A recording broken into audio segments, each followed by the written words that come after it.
Here we go. You're tuning in to Will Love Listen. Now listen.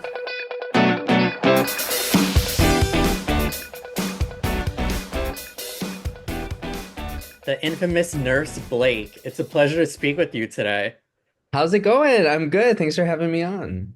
Good, good. Everything's going good. Well, I may need your advice because I have an ear infection, pain, and ringing. So it's very appropriate that I'm interviewing you while I'm sick. Well, I don't take insurance, it's just cash pay. Okay.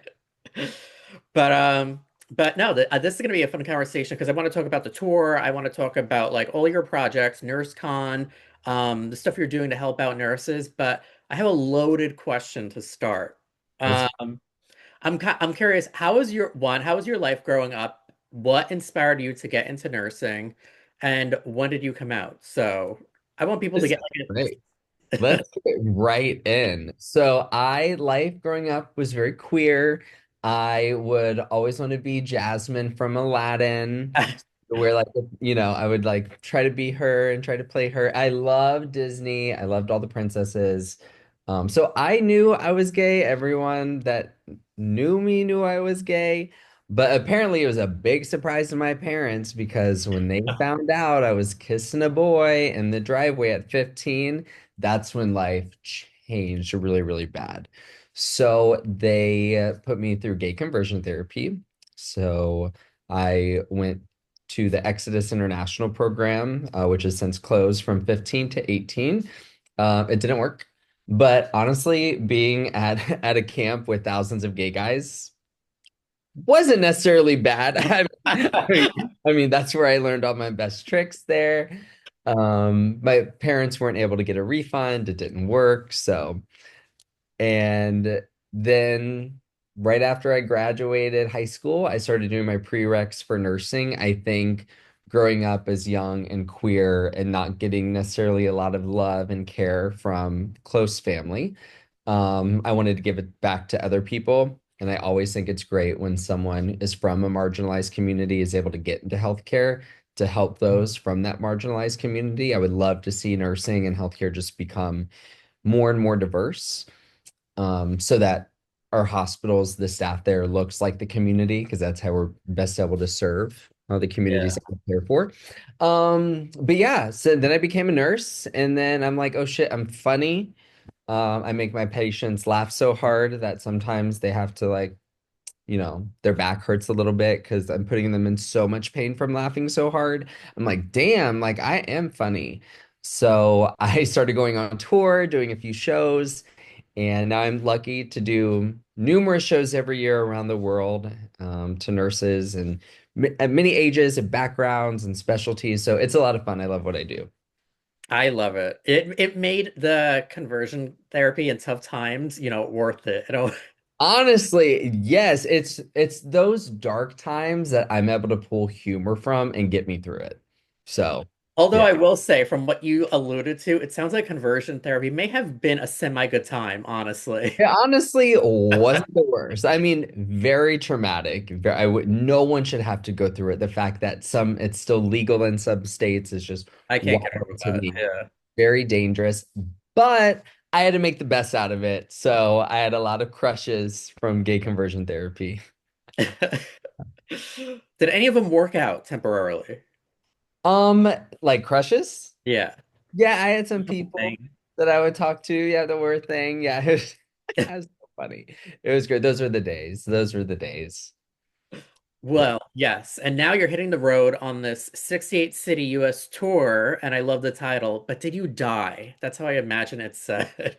Because honestly, like at the end of the day, did you die? Like nurses will go so far caring for patients, but then we didn't answer the call light in time or they didn't get their cup of ice. It's like, listen, Diane, just saved your life. Like, did you die? No, you're fine, Diane. You can relax, Diane. So, this is going to be a good time. What could fans expect? Red Bank is a crazy show.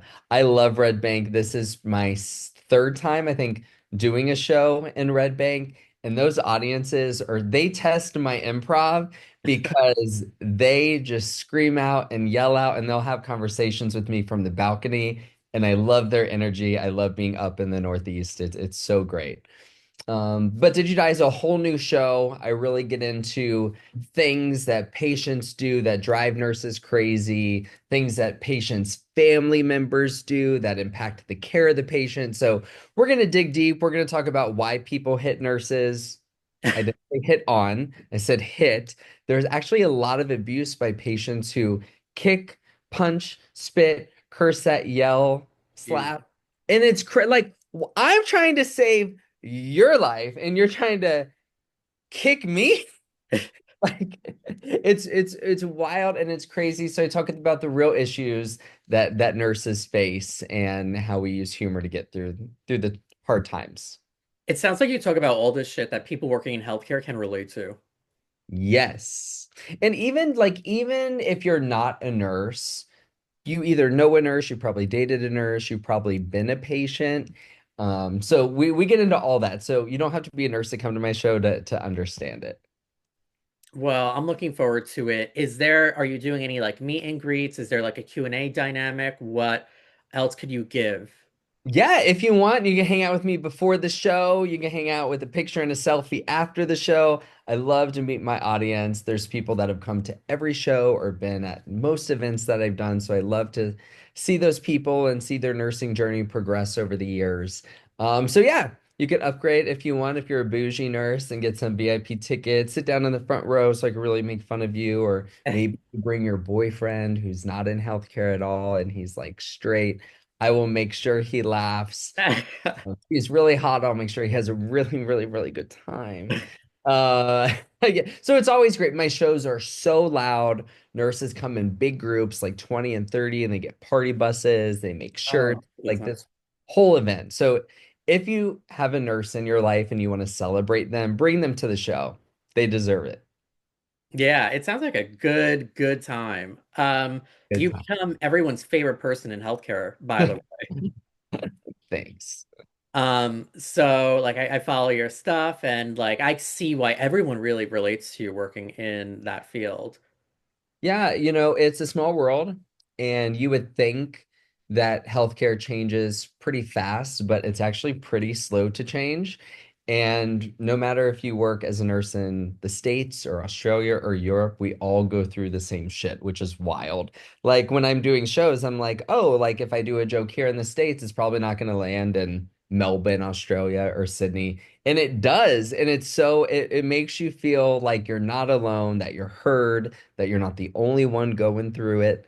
So it's great to get different perspectives, but pretty much we all go through the same shit.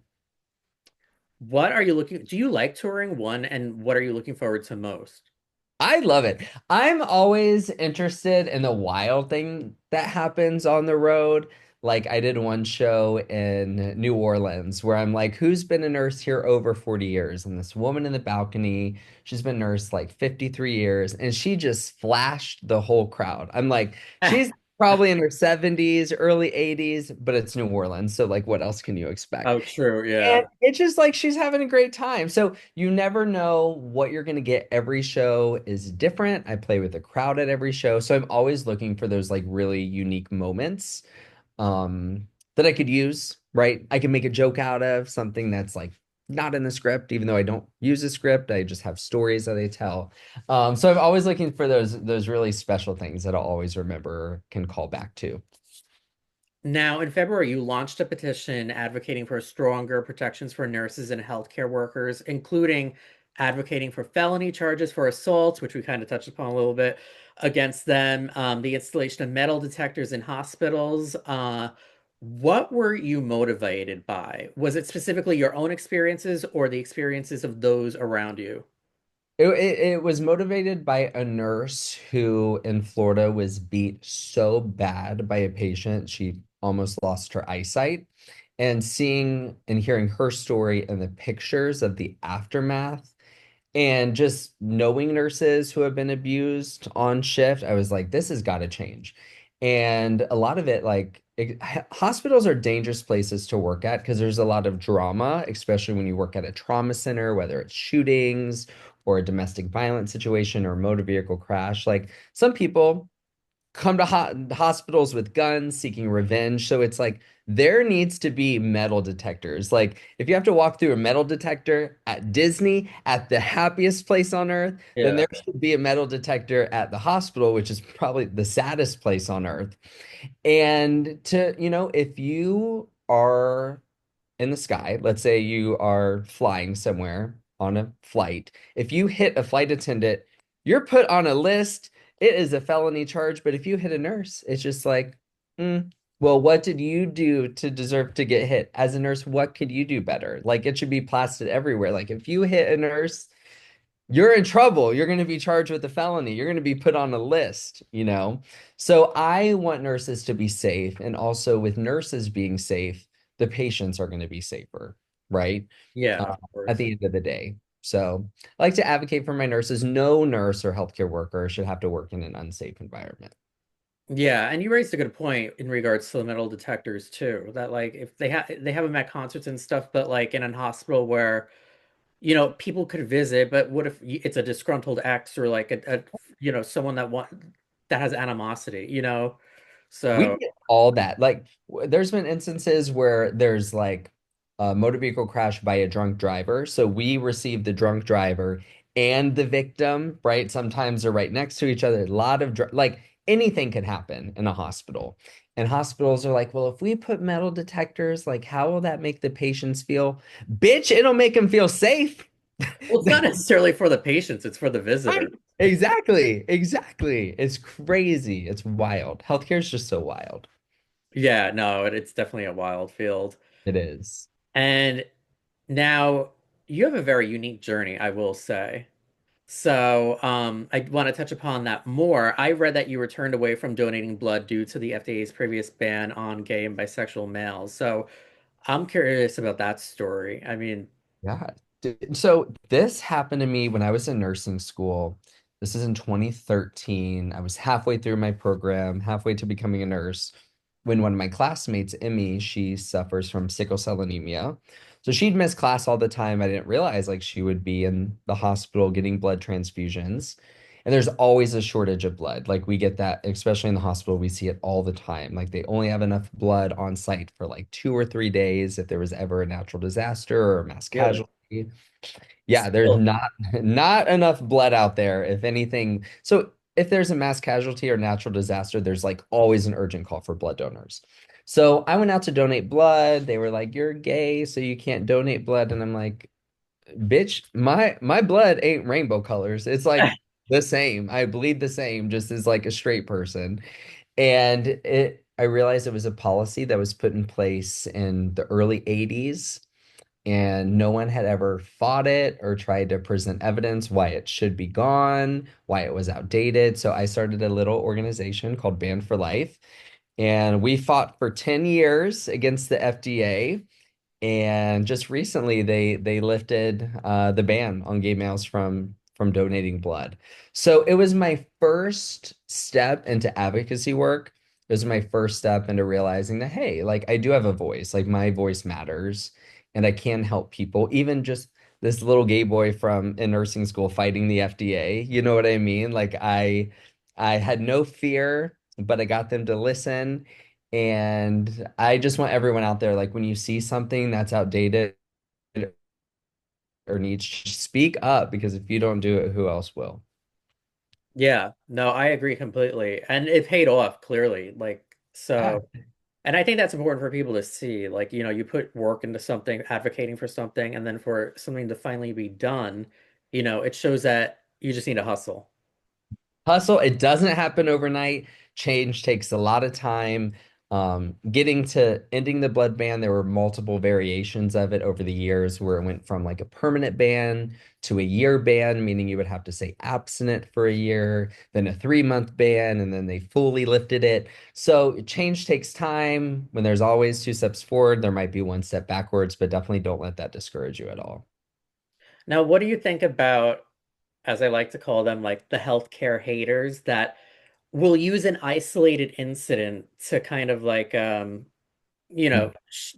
there be a bad image on nurses. Like, say for example, like there was like a nurse that like got hit, a couple of videos that went viral online about a couple nurses like kind of like assaulting like elderly people that they were working with and then using that some people use that as a thing to be like, oh, like nurses are like this in general, blah, blah, blah. I mean, you've seen this shit. So, like, what's your response to that spin? There are good nurses, there are bad nurses. If ever you're not being treated right or there's like intentional malpractice going on, report it to the board. That person should not be practicing. However, that doesn't mean you get to villainize 5 million nurses in this country because we're also being abused by patients. And when you put out and put a blanket over all of us, that is putting another nurse's life, at risk, Yeah. right? And at some point in your life, you're going to have to be cared for by a nurse. So I think it's important to call out the bad ones, right? And make sure they're not practicing. And a lot of times, nurses are so short-staffed. Healthcare is a mess in this country. Oh, I agree It's completely. unfortunate. Accidents happen.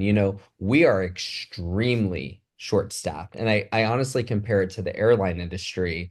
If the flights had staffing like us, you could be on a flight and there's only one pilot, or there's no pilots, or the flight attendant is flying the plane. But because of strict FAA regulations, there's standards, and there's no standards in healthcare. So it is a scary time to work in healthcare. It's a scary time to need healthcare. But we're also patients too. I'm in the hospital sometimes or at the doctor's office, and I need to be cared for by a nurse.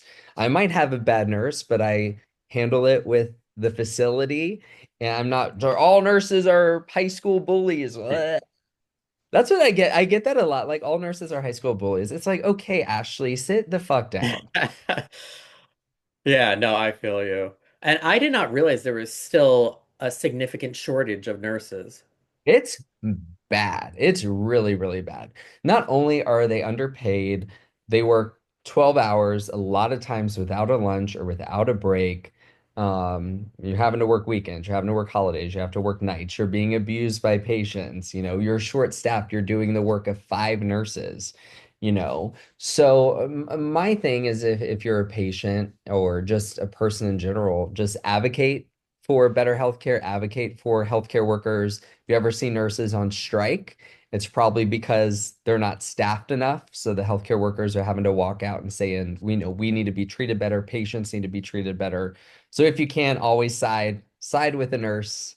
Because even when you look at these hospitals, how are non-profit hospitals profiting hundreds of millions of dollars and giving bonuses, $8 million bonuses to a healthcare executive of a nonprofit hospital? Like, that shit don't make sense. Oh my, I'm so glad you brought that up because I was going to ask something in relation to that, but now that you brought it up, let's dive deep because I feel Yeah. the same way. It's It like, yeah, you're a nonprofit religious hospital that you spend millions of dollars marketing. Like, what's the competition for? And you're giving bonuses to all your executives, flying private planes. Get the fuck out of here. Like, if you want that, go work in another industry, but not healthcare. And I just think it's how healthcare is treated here in America, not only with insurance companies and the cost of care and drug prices and stuff. So yeah. a lot more work needs to be done. Um, I wish it was better. And not only for the nurse side, I wish it was better for the patient side at the end of the day. Patients always come first. I think a lot of people don't realize like what you just said, like a lot of the money is going for like to like executives and people at the top, but Yeah. yet nurses are still like doing the jobs of 5 people because they don't want to hire more. And then that Right. that makes the nurses miserable and gives them like a bad like outlook. So, what they need to do is there needs to be a balance with, where the money's going. There needs to be a balance with the staff, quality of life, etc. So, It's always teachers, underpaid, overworked nurses, underpaid, overworked, two female dominated industries. So what does that say? yeah, yeah, another good point. Yeah, exactly. Yeah. So, also, I want to say like apologies on your recent divorce. Um, Oh, thank you. I, I you know, damn, they had to approve gay marriage, and now I I'm know. here having to get fucking divorced. Bullshit. But no, thank you. I'm happier than ever. I was in a relationship ever since I was 19, really before that, 17. And so in my 30s now, I'm trying to figure out how to love myself without needing outside validation from a sexy, tall man. Um, it was a journey in my life. It was a chapter in my book, but I'm not even starting a new chapter. I'm starting a whole new book for myself in my life. So I'm in a really, really good place. I like that. Speaking of which, are you working on an actual book right now? So I have two children's books that are out right now. I want to be a nurse when I grow up. So if you're in healthcare and you have kids and you want to explain a little bit about what it's like to be a nurse, you could get them on Amazon. But I am writing another book with a bunch of nurses on it's for healthcare workers on burnout, resiliency, stress, work-life balance. Because as I've toured, there's a lot of mental health resources for people on the road. And as you know, with artists, there's a lot of uh, drugs, there's a lot of alcohol abuse because it does get lonely on the road. And I've Yeah. realized, like in nursing, there's also a lot of depression, anxiety, you know, alcohol because the job is so hard, but there's not enough resources for us. So I'm really, really working on a new book that should be out later this year to help nurses through those hard times. Oh, that's great. Is there like a rough estimate of when it will come out? Like, Hopefully it'll come out. I want to have it on the road so people can purchase it during my tour. So hopefully by September. oh, okay, great, great. I'm looking forward to that. Every nurse should get it. And I hope every hospital has it in their break room. So, when a nurse gets, stressed out or burnt out, that they have, something that will support them. Now, how are you finding dating now after being in a relationship for so long? And more so, do you find that it's difficult to date in our community? I am not interested in being in a relationship, I'm not interested in. I'm more like, let's go out to dinner, let's go a walk on the beach, like let's go on a hike. I love meeting people. I love hearing a lot of I really don't like people, but sometimes I like to meet people and hear their story. It's so funny. It's like I don't like people, but I'm a nurse, but I care for people. Which is like so diabolical. But I do love to hear other people's stories, and I'm just kind of like meeting a lot of people and establishing friends everywhere. I used to, when I was married, be like a hermit crab or even going through my divorce, like we're just so focused inward. And now I'm realizing there's a whole other life out there. So I'm talking to people, I'm having fun. I don't want to be in a relationship. I can't even believe I was in a relationship so long. I'll sure as hell never get married again. And I think it's hard in any community to date. Even the straight people, I feel bad for them. Queer people, I feel bad. It's hard to date out there. But honestly, love yourself. Love. Some people are like, "Oh, he ghosted me. I'm so mad." Just focus on you. Focus on you. Yeah, good advice. Because I feel Don't like even in my last relationship, it was so hard for me to get over it, even though I knew it was good to end it. And I feel like I lost myself in it. You should So, never have to lose yourself. yeah, so good advice. And speaking of advice, I guess any advice, although you kind of answered this question already, any advice for those going through a breakup? Give yourself the care you need. I needed to go to a wellness facility for 30 days because it really broke me. So if you need care, if you need guidance, seek out a counselor, seek out support, go on a wellness retreat. It took me time. It took me about 2 years to really get over it and look inward and love myself. So it takes time, but you got to put in the work because it is a lot of work. But the earlier you address it, the earlier you're able to move on. And never go back. Never. There's a reason. There is a reason why you left. There is Wise words. Yeah, I have to agree with you there. It took my last relationship, it took me 2 years to get over, and ironically, right down to the month, I got like a 4-page apology thing, wanting 2 years after the fact, wanting to get back together. And I'm like, too little, too fucking late. late. Like, Yeah. hey, yeah. No, they'll always miss you, but let them miss you. That is their problem. We are moving on. We are our better self. And the thing is, going through a breakup, you're improving yourself and they are stuck in their same ways, right? So you will never be compatible anymore because you are your new self. Yeah. Yeah, absolutely. 100%. They And can't. They don't measure up to us anymore. Yeah, exactly. If I had a glass of wine, I'd be like, cheers. But Uh, so, you're busy, B, between the book, the tour, and then you have NurseCon. So, and that's kicking off in 2026. So, I want to dive into that. What do people expect if they join you on this NurseCon? So, NurseCon is the ultimate nursing conference. We call it NurseCon at Sea. We do a big nursing conference and party on a cruise ship every year. We just got off one last month. We went to the Bahamas. So, it's a whole ship. We charter a whole ship, pack it with 3,500 nurses. We do education and learning and wellness and parties. We bring on drag queens. We do theme nights. And it really is like the ultimate nursing conference. If you are a nurse out there, you have to come. It is a party you do not want to miss. Like I said, we do it every year. Next year, we are going to Jamaica for the first time in April on the Celebrity Reflection.